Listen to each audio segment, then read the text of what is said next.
اما نتكلم بقى عن الفايبرز، ايه فايده الفايبرز؟ الفايبرز دي من اهم الحاجات اللي انا ممكن اخدها مع الكربوهيدرات، لان الفايبرز بتبدا في الجهاز الهضمي تمسك معايا السكر الزياده وتبدا تنزل بيه، وتمسك السكر والدهون كمان.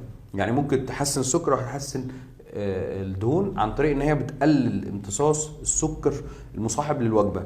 عشان كده بدأنا نشتغل بندي مثلا لو انا عايز ادي كارب، او انا عايز ادي مثلا معلقه عسل، بدي معاها مثلا حبوب شيا، بدي معاها مش عارف شوفان، بدي معاها حاجات فيها كومبلكس فايبرز، عشان تبدا تقلل امتصاص السكريات، احس بيها طعمها في بقي، وفي نفس الوقت مش هتستفيد منها في الجهاز الهضمي.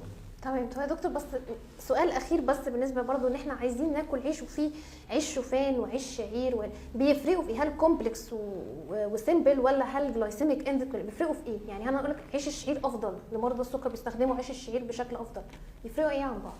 انواع العيش التانية دي نزلت لان زي ما احنا قلنا في المصطلح اللي هو مؤشر الجلايسيمي. المؤشر الجلايسيمي يعني سرعه امتصاص الكربوهيدرات او سرعه امتصاص السكر من المركب اللي انا باكله او الاكل اللي انا باكله. فسرعه امتصاص السكر بتاعه الشعير والشوفان هيبقى اقل شويه من الدقيق الطبيعي او الدقيق العادي اللي هو بتاع القمح، فبالتالي هم بقوا مفضلين دلوقتي ان احنا ناخد الاصناف دي اكتر من ما بناخد القمح.